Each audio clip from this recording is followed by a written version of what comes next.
Hello everyone, welcome back to my channel. So evening ಆಗ್ತಾ ಬಂತು. ಇವಾಗ ನಾನು ದೇವರಿಗೆ ದೀಪ ಎಲ್ಲ ಇಟ್ಟು ಇವಾಗ ನೈಟ್ ಡಿನ್ನರ್ಗೆ ಪ್ರಿಪೇರ್ ಮಾಡಬೇಕು. ಚಪಾತಿ ಮಾಡಬೇಕು ಅಂದ್ಕೊಂಡಿದ್ದೀನಿ. ಅದಕ್ಕೆ ಸೂಟ್ ಆಗುವಂಥ ಒಂದು ಕ್ಯಾಬೇಜ್ ಪಲ್ಯನ ಮಾಡೋಣ ಅಂತ ಇದ್ದೀನಿ. ನಿಮ್ಮ ಜೊತೆಗೂ ಶೇರ್ ಮಾಡ್ತೀನಿ. ವಿಡಿಯೋನೇ ಎಲ್ಲೂ ಸ್ಕಿಪ್ ಮಾಡಿದೆ, ಎಂಡ್ವರೆಗೂ ನೋಡಿ. ಈಗ ನಾನು ಬಾಣಲೆಯಲ್ಲಿ ಆಯಿಲನ್ನು ಹಾಕ್ಕೊಳ್ತಾ ಇದ್ದೀನಿ. ಎಲ್ಲನೂ ಆಲ್ರೆಡಿ ನಾನು ಕಟ್ ಮಾಡಿ ಇಟ್ಕೊಂಡಿದ್ದೀನಿ. ಕ್ಯಾಬೇಜನ್ನು ಲೇಯರ್ ಬಿಡಿಸಿ ಕಟ್ ಮಾಡಿ ವಾಶ್ ಮಾಡಿ ಕಟ್ ಮಾಡಿ ಒಂದು ಸೈಡಲ್ಲಿ ಇಟ್ಕೊಂಡಿದ್ದೀನಿ. ಹಾಗೆ ಒಗ್ಗರಣೆಗೆ ಇವಾಗ ಸಾಸಿವೆ, ಜೀರಿಗೆ ಮತ್ತು ಒಂದು ದೊಡ್ಡ ಗಾತ್ರದ ಈರುಳ್ಳಿಯನ್ನು ಕಟ್ ಮಾಡಿ ಇಟ್ಕೊಂಡಿದ್ದೆ. ಅದನ್ನು ಇವಾಗ ನಾನು ಹಾಕ್ಕೊಂಡು ಚೆನ್ನಾಗಿ ಫ್ರೈ ಮಾಡ್ತೀನಿ. ಅದರ ಜೊತೆಗೇ ಹಸಿರು ಮೆಣಸು, ಒಂದು 4ರಿಂದ 5 ಹಸಿರು ಮೆಣಸು, ಹಾಗೆ 2 ಒಣಮೆಣಸನ್ನು ಹಾಕ್ಕೊಂಡು ಚೆನ್ನಾಗಿ ಫ್ರೈ ಮಾಡ್ತೀನಿ. ಇದು ಸ್ವಲ್ಪ ಚೆನ್ನಾಗಿ ಫ್ರೈ ಆಗಬೇಕು. ಇದು ತುಂಬಾ ಸಿಂಪಲ್ ಮಾಡೋದಕ್ಕೆ, ಹಾಗೆ ತುಂಬ ಟೇಸ್ಟಿಯಾಗೂ ಕೂಡ ಇರುತ್ತೆ. ಹಾಗೆ ನಾನು ಫ್ರೈ ಮಾಡೋದಕ್ಕಿಂತ ಮುಂಚೆ ನಾನು ಒಂದು ಅರ್ಧ ಗಂಟೆ ಮುಂಚೆ ಕಡಲೆಬೇಳೆಯನ್ನು ನೆನೆ ಹಾಕ್ಕೊಂಡಿದ್ದೆ. ನಾನು ನಿಮಗೆ ತೋರಿಸೋದು ಮರ್ತೋಯ್ತು. ಕಡಲೆಬೇಳೆನ ಆಲ್ರೆಡಿ ಮೊದಲೇ ನಾವು ನೆನೆ ಹಾಕ್ಕೊಂಡ್ರೆ ಅದನ್ನು ಸೇರಿಸ್ಬಿಟ್ಟು ಮಾಡ್ತಾಯಿದ್ದೀನಿ. ಅಕಸ್ಮಾತ್ ನೀವು ನೆನೆ ಹಾಕಿಲ್ಲ ಅನ್ನೋದಾದರೆ ಕಡಲೆಬೇಳೆ ಇಲ್ಲದೇನೂ ಮಾಡ್ಬೋದು ಸಿಂಪಲ್ಲಾಗಿ, ಅದು ಕೂಡ ಚೆನ್ನಾಗಿರುತ್ತೆ. ಹಾಗೆ ಈ ಕಡಲೆಬೇಳೆ ಹಾಕಿ ಮಾಡೋದ್ರಿಂದ ಇನ್ನೂ ಟೇಸ್ಟ್ ಸ್ವಲ್ಪ ಎನ್ಹ್ಯಾನ್ಸ್ ಆಗುತ್ತೆ, ತುಂಬ ಟೇಸ್ಟಿಯಾಗೂ ಇರುತ್ತೆ. ಹಾಗೆ ರುಚಿಗೆ ತಕ್ಕಷ್ಟು ಉಪ್ಪನ್ನು ಹಾಕ್ಕೊಳ್ತಾ ಇದ್ದೀನಿ. ನಾನಿವಾಗ ಉಪ್ಪನ್ನು ಹಾಕ್ಕೊಂಡು ಚೆನ್ನಾಗಿ ಫ್ರೈ ಮಾಡಬೇಕಾಗುತ್ತೆ. ಇದಕ್ಕೆ ಟೊಮೆಟೊ ಏನು ಆ್ಯಡ್ ಮಾಡ್ತಾ ಇಲ್ಲ ನಾನು. ಹಾಗೆ ಒಂದು ಸ್ವಲ್ಪ ಕಾಯಿ ತುರಿಯನ್ನು ತುರಿದು ಇಟ್ಕೊಂಡಿದ್ದೀನಿ. ಕಾಯಿ ತುರಿ ಹಾಕೋದ್ರಿಂದ ತುಂಬ ಟೇಸ್ಟ್ ಚೆನ್ನಾಗಿರುತ್ತೆ. ಟೊಮೆಟೊ ಹಾಕೊಳ್ಳೋ ಹಾಗಿಲ್ಲ, ಯಾವುದೇ ಹುಳಿ ಕೂಡ ಹಾಕೊಳ್ಳೋ ಹಾಗಿಲ್ಲ. ಇಷ್ಟೇ ಮೇಯ್ನಾಗಿ ಒಗ್ಗರಣೆಗೆ ಹಾಕ್ಕೊಳ್ಳಿಕ್ಕೆ ಇರೋದು. ಹಾಗೆ ಕರಿಬೇವು ಬೇಕಿದ್ದರೆ ಹಾಕ್ಕೊಳ್ಬೋದು. ನಾನು ಹಾಕೋದಕ್ಕೆ ಮರ್ತೋಗಿದ್ದೀನಿ. ಹಾಗೆ ಒಂದು ಸ್ವಲ್ಪ ಇವಾಗ ನೋಡ್ತಾ ಇರ್ಬೋದು, 1/4 ಕಪ್ಪಷ್ಟು ಒಂದು ಕಾಯಿ ತುರಿಯನ್ನು ತುರಿದು ಹಾಕ್ಕೊಳ್ತಾ ಇದ್ದೀನಿ. ಹಸಿ ಕಾಯಿ ತುರಿಯನ್ನು ಹಾಕ್ಕೊಳ್ತಾ ಇದ್ದೀನಿ, ತುಂಬಾ ಚೆನ್ನಾಗಿರುತ್ತೆ. ಹಾಗೆ ಫೈನಲಿ ನಾನು ಕರಿಬೇವನ್ನು ಕೂಡ ಹಾಕ್ಕೊಂಡೆ. ಒಂದೊಂದು ಸಲ ಮರ್ತೋಗಿರುತ್ತೆ, ಸ್ಟಾರ್ಟಿಂಗ್ ಒಗ್ಗರಣೆಗೆ ಹಾಕ್ಕೊಳ್ತೀನಿ ನಾನು. ಮರ್ತೋದ್ರೆ ಮತ್ತೆ ನಾನು ಮೇಲ್ಗಡೆ ಕೂಡ ಹಾಕ್ಕೊಳ್ತೀನಿ. ಆದರೆ ಕರಿಬೇವು ಅಂದರೆ ನನಗೆ ತುಂಬ ಇಷ್ಟ, ಟೇಸ್ಟ್ ಕೂಡ ಚೆನ್ನಾಗಿರುತ್ತೆ. ಹಾಗೆ ನಮ್ಮ ಹೇರ್ಗೂ ಕೂಡ ತುಂಬಾ ಒಳ್ಳೆಯದು. ಕಲರ್ ತುಂಬ ಬ್ಲ್ಯಾಕಾಗಿ ಇರೋದಕ್ಕೆ ಹೆಲ್ಪ್ ಮಾಡುತ್ತೆ, ವೈಟ್ ಆಗೋದನ್ನು ಆದಷ್ಟು ತಡೆಯುತ್ತೆ. ಮತ್ತು ಇವಾಗ ಕ್ಯಾಬೇಜನ್ನು ಕಟ್ ಮಾಡಿ ವಾಶ್ ಮಾಡಿ ಇಟ್ಕೊಂಡಿದ್ದೆ, ಅದನ್ನು ಹಾಕ್ಕೊಳ್ತಾ ಇದ್ದೀನಿ. ಇದನ್ನು ಹಾಕ್ಕೊಂಡು ಚೆನ್ನಾಗಿ ಮಿಕ್ಸ್ ಮಾಡಬೇಕು ನಾವು.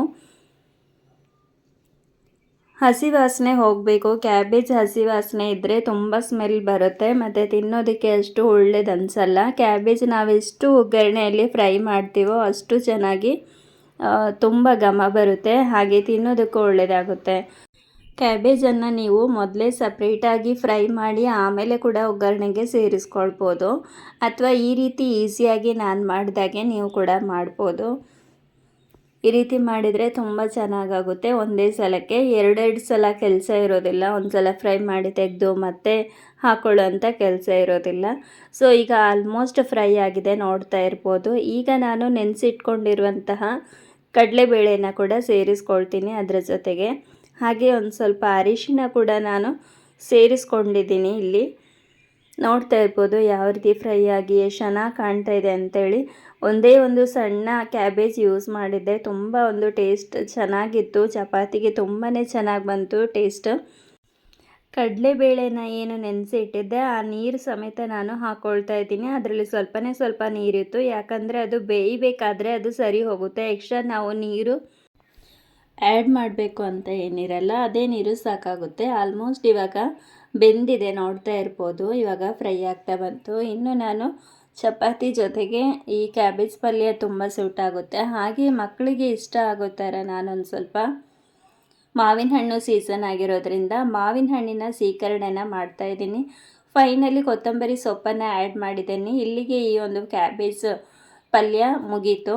ಇದನ್ನು ನಾನು ಮುಚ್ಚಿಟ್ಟು ಅದಾದಮೇಲೆ ನಾನಿವಾಗ ಚಪಾತಿ ಮಾಡ್ಕೊಳ್ತೀನಿ. ಅದಾದಮೇಲೆ ಮಾವಿನ ಹಣ್ಣಿನ ಸೀಕರಣೆ ನಾನು ಯಾವ ಥರ ಮಾಡ್ತೀನಿ ಅನ್ನೋದನ್ನು ನಿಮ್ಮ ಜೊತೆ ಶೇರ್ ಮಾಡ್ತೀನಿ. ತುಂಬ ದಿನಗಳಿಂದ ನಾನು ಮಾಡಬೇಕು ಅಂದ್ಕೊಂಡಿದ್ದೆ ಈ ಸೀಸನಲ್ಲಿ ಮಾವಿನ ಹಣ್ಣಿನ ಸೀಕರಣೆ. ಇವಾಗ ತೊಗೊಂಬಂದರು ನನ್ನ ಹಸ್ಬೆಂಡು. ಹಾಗೆ ನೈಟ್ ಮಕ್ಕಳಿಗೆ ತುಂಬಾ ಇಷ್ಟ, ಸಂಡೇ ಆಗಿರೋದ್ರಿಂದ ತುಂಬ ಇಷ್ಟಪಟ್ಟು ತಿಂತಾರೆ ರಜೆಯಲ್ಲಿ.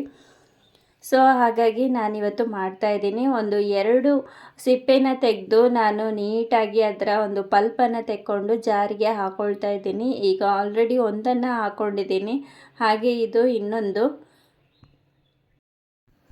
ನಾವೆಲ್ಲ ಚಿಕ್ಕವರಿರಬೇಕಾದ್ರೆ ಮಾವಿನ ಹಣ್ಣು ತಿನ್ನೋದ್ರಲ್ಲಿ ತುಂಬಾ ಎಕ್ಸ್ಪರ್ಟ್ ಇದ್ವಿ. ಅವಾಗೆಲ್ಲ ನಾವು ಅಷ್ಟೇ ಸೀಕರಣೆ ಅಂದರೆ ತುಂಬ ಇಷ್ಟಪಡ್ತಿದ್ವಿ. ಸೊ ಅದೇ ಇದ್ದರೆ ಸಾಕಾಗ್ತಿತ್ತು ನಮಗೂ ಕೂಡ. ಯಾವುದೇ ಪಲ್ಯ ಏನು ಬೇಕು ಅಂತ ಇರಲಿಲ್ಲ, ಅಮ್ಮ ಮಾಡಿಕೊಡ್ತಾಯಿದ್ರು. ಸೊ ನಮ್ಮ ಮಕ್ಕಳು ಇವಾಗ ಮಾವಿನ ಹಣ್ಣಿನ ಸೀಕರಣೆ ಲೈಕ್ ಮಾಡೋದು ನೋಡಿದರೆ ನಮಗೆ ನಮ್ಮ ಬಾಲ್ಯದ ನೆನಪಾಗುತ್ತೆ. ಸೊ ಎಷ್ಟು ಸುಂದರ ಅಲ್ವಾ ಬಾಲ್ಯದ ನೆನಪು, ತುಂಬ ಖುಷಿ ಕೊಡುತ್ತೆ. ಬಾಲ್ಯದಲ್ಲಿ ಕೆಲವೊಂದು ನೆನಪು. ಹಾಗೆ ನಾವು ಹುಣಸೆ ಹುಳಿನ ಮನೆಯಲ್ಲೇ ಅಮ್ಮ ಅದಕ್ಕೆ ಉಪ್ಪು ಮತ್ತು ಜೀರಿಗೆನ ಹಾಕಿ ಕೊಡ್ತಾಯಿದ್ರು, ಲಾಲಿಪಾಪ್ ಥರ. ಇದೆಲ್ಲ ನೆನಪು ಬರುತ್ತೆ ಬಾಲ್ಯದ್ದೆಲ್ಲ. ಸಣ್ಣವ್ರು ಇರಬೇಕಾದ್ರೆ ಎಷ್ಟೊಂದು ಸಿಹಿ ನೆನಪುಗಳಿರುತ್ತೆ, ತುಂಬ ಚಂದ ಅದೆಲ್ಲ. ಸೊ ನೋಡ್ತಾ ಇರ್ಬೋದು, ಆಲ್ಮೋಸ್ಟ್ ಇವಾಗ ನಾನು ಆದಷ್ಟು ನೋಡಿಕೊಂಡು ಕೇರ್ಫುಲ್ಲಾಗಿ ಪಲ್ಪನ್ನು ತೆಕ್ಕೊಂಡು ಹಾಕ್ಕೊಂಡೆ. ಸೊ ನಿಮಗೂ ಈ ಥರ ಬಾಲ್ಯದ ನೆನಪುಗಳೇನಾದರೂ ಆಗ್ತಾಯಿದ್ರೆ ಪ್ಲೀಸ್ ನನ್ನ ಜೊತೆ ಶೇರ್ ಮಾಡ್ಕೊಳ್ಳಿ. ನಿಮ್ಮ ಒಂದು ಅನಿಸಿಕೆ ಅಭಿಪ್ರಾಯಗಳನ್ನು ಓದಿದಾಗ ನನಗೂ ಕೂಡ ತುಂಬ ಖುಷಿಯಾಗುತ್ತೆ.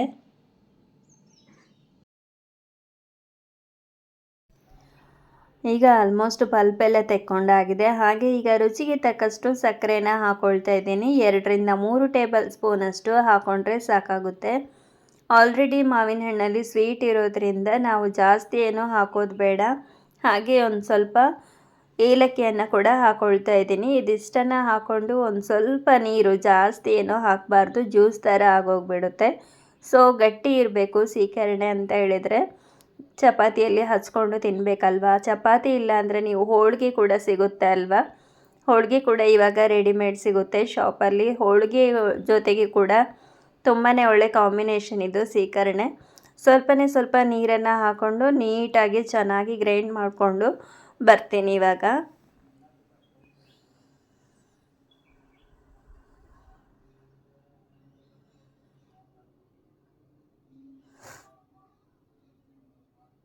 ಒಂದು ಸ್ವಲ್ಪ ಹೊತ್ತು ಗ್ರೈಂಡ್ ಮಾಡಿದರೆ ಸಾಕಾಗುತ್ತೆ. ಸೊ ನೋಡ್ಬೋದು ಇವಾಗ ಆಲ್ಮೋಸ್ಟ್ ಗ್ರೈಂಡ್ ಆಗಿದೆ. ಈಗ ಪಾತ್ರೆಗೆ ಟ್ರಾನ್ಸ್ಫರ್ ಮಾಡ್ತಾ ಇದ್ದೀನಿ.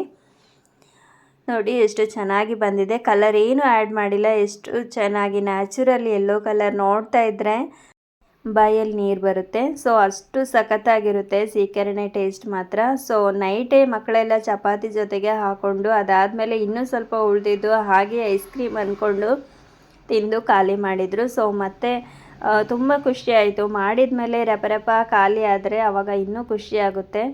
ಸೊ ಮಕ್ಕಳು ತುಂಬ ಇಷ್ಟ ಆಯಿತು, ಮಕ್ಕಳಿಗೆ ನಮಗೆ ಎಲ್ಲರಿಗೂ ಇಷ್ಟ ಆಯಿತು. ಸೊ ಈ ಮಾವಿನ ಹಣ್ಣಿನ ಒಂದು ಸೀಕರಣೆ ರೆಸಿಪಿ ನಿಮಗೂ ಇಷ್ಟ ಆಗಿದ್ದರೆ ಕಮೆಂಟ್ ಮಾಡಿ ತಿಳಿಸಿ.